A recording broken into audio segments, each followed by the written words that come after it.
Assalamualaikum warahmatullahi wabarakatuh. Perkenalkan, nama saya Nurul Nur Cahyati dari Perbankan Syariah kelas E semester 2. Video ini diambil untuk memenuhi tugas mata kuliah Ekonomi Mikro Islam Terapan. Kali ini saya akan membahas tentang teori harga. Yang pertama yaitu pengertian harga. Dalam dunia bisnis, harga mempunyai banyak nama. Sebagai contoh, dalam dunia perdagangan, produk disebut harga. Dalam dunia perbankan disebut bunga. Konsultan disebut fee. Telepon disebut tarif. Sedangkan dalam dunia asuransi disebut premi. Menurut Kotler, harga adalah sejumlah uang yang dibebankan atas suatu produk atau jasa, jumlah dari nilai tukar konsumen atas manfaat-manfaat karena menggunakan produk atau jasa tersebut. Sedangkan penetapan harga adalah suatu proses menentukan seberapa besar pendapatan yang akan diperoleh atau diterima oleh perusahaan dari produk atau jasa yang dihasilkan. Kemudian, dalam penetapan harga, produsen harus memahami secara mendalam besaran sensitivitas konsumen terhadap harga. Menurut Roberto pada buku Applied Marketing Research, bahwa dari hasil penelitian menyebutkan isu utama yang berkaitan dengan sensitivitas harga, yaitu elastisitas harga dan ekspektasi harga. Sekarang saya akan membahas yang pertama yaitu pengertian dari elastisitas harga. Yang pertama, konsumen cenderung memberikan respon yang lebih besar atas setiap rencana kenaikan dibandingkan dengan kenyataan pada saat harga tersebut naik. Yang kedua, konsumen akan lebih sensitif terhadap penurunan harga dibandingkan dengan kenaikan harga. Yang ketiga, elastisitas konsumen akan berkurang ketika melakukan shopping dengan teman atau dipengaruhi oleh salesperson. Dengan kata lain, harga dan penetapan harga adalah suatu proses yang harus dilakukan oleh perusahaan untuk memberikan nilai suatu produk atau jasa dengan mengkalkulasikan terlebih dahulu segala macam biaya yang dikeluarkan untuk memperoleh keuntungan, serta mempertimbangkan faktor-faktor yang mempengaruhi permintaan selain harga. Yang kedua adalah tujuan penetapan harga. Berikut ini adalah tujuan penetapan harga. Yang pertama, memaksimalkan laba. Penetapan harga ini biasanya memperhitungkan tingkat keuntungan yang ingin diperoleh perusahaan. Semakin besar jumlah keuntungan yang ingin didapat, maka menjadi tinggi pula harga yang ditetapkan untuk konsumen. Kemudian yang kedua yaitu meraih pangsa pasar. Untuk dapat menarik perhatian para konsumen yang menjadi target pasar, maka suatu perusahaan sebaiknya menetapkan harga yang serendah mungkin. Dengan harga turun, maka akan memicu peningkatan permintaan yang datang dari market share pesaing atau kompetitor. Sehingga ketika pangsa diperoleh, maka harga akan disesuaikan dengan tingkat laba yang diinginkan. Yang ketiga yaitu return on investment atau pengembalian modal usaha. Setiap usaha pasti menginginkan tingkat pengembalian modal yang tinggi. Return on investment yang tinggi dapat dicapai dengan menaikkan profit margin serta meningkatkan angka penjualan. Yang keempat yaitu mempertahankan pangsa pasar. Ketika perusahaan memiliki pasar tersendiri, maka perlu adanya penetapan harga yang tepat agar dapat mempertahankan pangsa pasar yang ada. Kemudian yang kelima, tujuan stabilisasi harga. Dalam pasar yang konsumennya sangat sensitif terhadap harga, bila suatu perusahaan menurunkan harganya, maka para pesaingnya harus menurunkan pula harga mereka. Yang terakhir yaitu menjaga kelangsungan hidup perusahaan. Perusahaan yang baik menetapkan harga dengan memperhitungkan segala kemungkinan agar tetap memiliki dana yang cukup untuk menjalankan aktivitas usaha bisnis yang dijalani. Yang ketiga yaitu metode penetapan harga. Setelah perusahaan menentukan dan menetapkan tujuan yang ingin dicapai, maka tahapan selanjutnya adalah menentukan metode penetapan harga. Secara umum, metode penetapan harga terdiri dari 3 macam pendekatan, yaitu yang pertama, penetapan harga berdasarkan biaya. Yang kedua, penetapan harga berdasarkan harga pesaing atau kompetitor. Yang ketiga, penetapan harga berdasarkan permintaan. Kita akan membahas satu persatu pendekatan ini.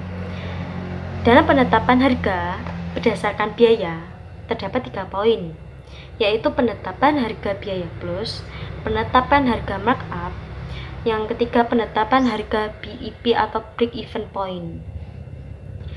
Yang pertama yaitu penetapan harga biaya plus. Di dalam metode ini, harga jual per unit ditentukan dengan menghitung jumlah seluruh biaya per unit ditambah jumlah tertentu untuk menutupi laba yang dikehendaki pada unit tersebut atau disebut margin.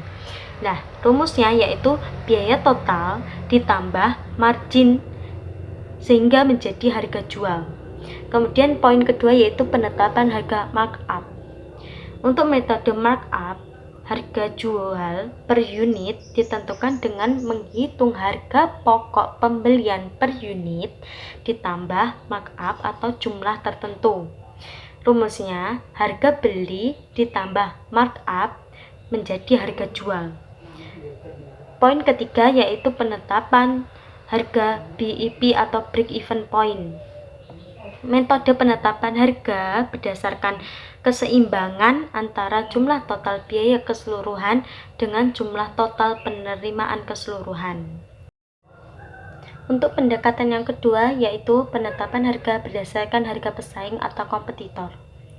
Penetapan harga dilakukan dengan menggunakan harga kompetitor sebagai referensi, di mana dalam pelaksanaannya lebih cocok untuk produk yang standar dengan kondisi pasar oligopoli. Untuk menarik dan meraih para konsumen dan para pelanggan, perusahaan biasanya menggunakan strategi harga. Penerapan strategi harga jual juga bisa digunakan untuk mensiasati para pesaingnya, misalkan dengan cara menetapkan harga di bawah pasar dengan maksud untuk meraih pangsa pasar. Kemudian pendekatan yang ketiga atau yang terakhir yaitu penetapan harga berdasarkan permintaan. Proses penetapan harga yang didasari persepsi konsumen terhadap value atau nilai yang diterima, sensitivitas harga, dan perceived quality. Untuk mengetahui value dari harga terhadap kualitas, maka analisa price sensitivity meter merupakan salah satu bentuk yang dapat digunakan. Pada analisa ini, konsumen diminta untuk memberikan pernyataan di mana konsumen merasa harga murah, terlalu murah, terasa mahal, dan dikaitkan dengan kualitas yang diterima. Untuk pembahasan yang terakhir atau yang keempat adalah strategi penetapan harga. Strategi penetapan harga adalah tahapan di mana perusahaan mengklasifikasikan dan menggolongkan produk atau jasa yang dihasilkannya merupakan produk baru yang belum memiliki konsumen tetap yang telah memiliki pangsa pasar tersendiri. Nah, strategi penetapan harga ini juga berhubungan dengan siklus kehidupan produk, di mana suatu produk memiliki 4 tahapan utama, yaitu perkenalan, pertumbuhan, kematangan, dan penurunan. Secara khusus, strategi penetapan harga ini terdiri dari 2, yaitu produk baru dan produk yang telah beredar. Yang pertama, produk baru. Dalam menetapkan strategi penetapan harga yang efektif untuk produk baru atau tahap perkenalan ini, terdapat 2 alternatif strategi penetapan harga, yaitu yang pertama, harga mengapung, dan yang kedua, harga penetrasi. Harga mengapung atau skimming price memberikan harga tinggi untuk menutup biaya dan menghasilkan laba maksimum. Bisa dikatakan, perusahaan dapat meyakinkan konsumennya bahwa produknya berbeda dengan produk sejenis yang lain. Pendekatan skimming sangat efektif jika terdapat diferensiasi harga pada segmen tertentu dan pesaing relatif sedikit. Skimming juga dapat dimanfaatkan untuk membatasi permintaan sampai perusahaan merasa siap untuk melakukan produksi massal. Apalagi skimming dapat meningkatkan nilai produk yang menjadi sangat prestisius. Yang kedua, harga penetrasi.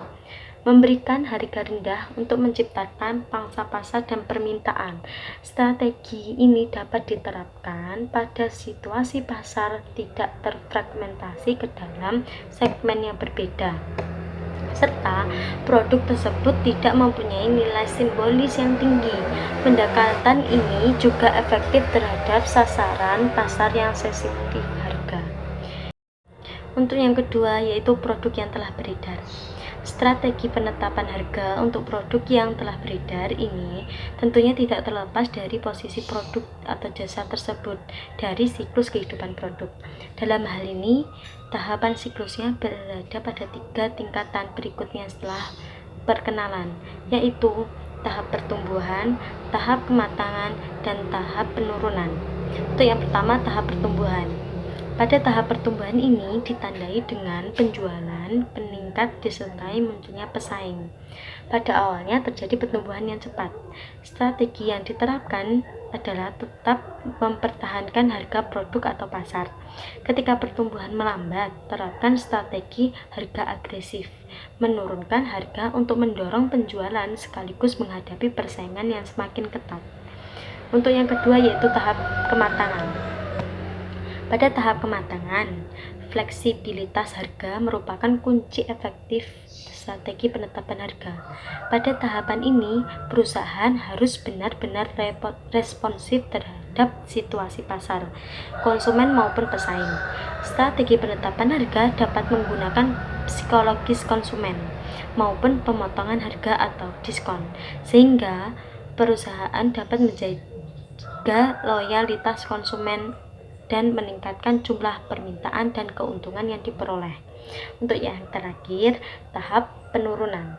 Tahap penurunan produk atau jasa ditandai dengan menurunnya jumlah permintaan secara terus-menerus. Sebagai tahap terakhir daur hidup produk, terdapat 2 alternatif langkah utama yang dapat dipilih. Pertama, strategi discounting atau pemotongan harga. Yang kedua, mempertahankan harga tetapi memotong biaya-biaya yang berhubungan dengan produk, terutama pengeluaran untuk promosi.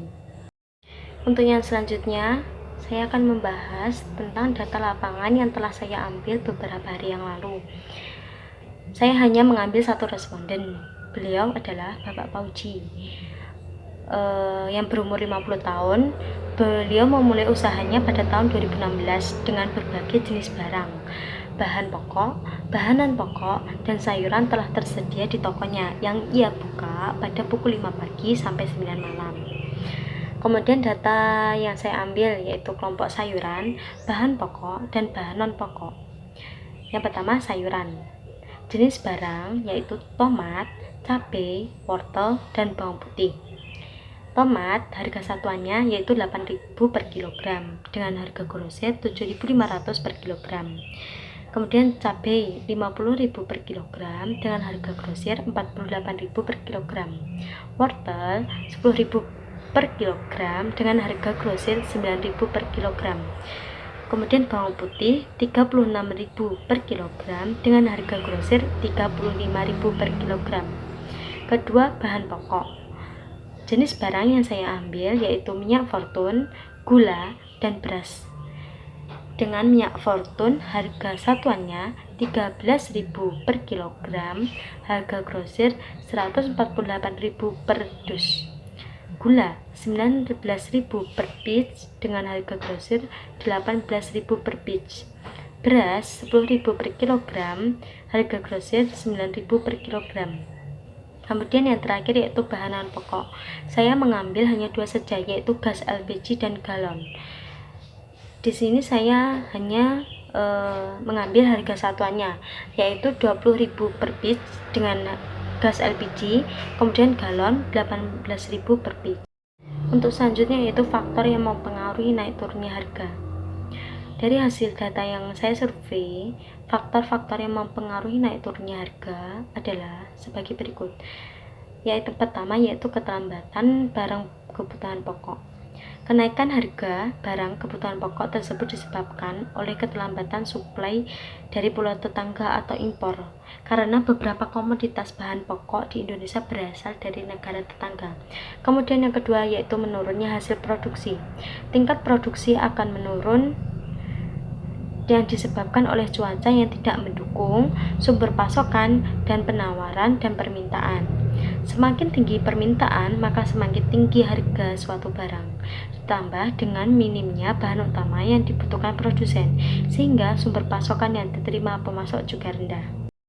Sampai di sini bisa disimpulkan bahwasanya tujuan penetapan harga yaitu memaksimalkan laba, meraih pangsa pasar, return on investment atau pengembalian modal usaha, mempertahankan pangsa pasar, kemudian tujuan stabilisasi harga, dan menjaga kelangsungan hidup perusahaan. Mungkin sekian sampai di sini presentasi dari saya. Apabila ada kesalahan saya mohon maaf. Wassalamualaikum warahmatullahi wabarakatuh.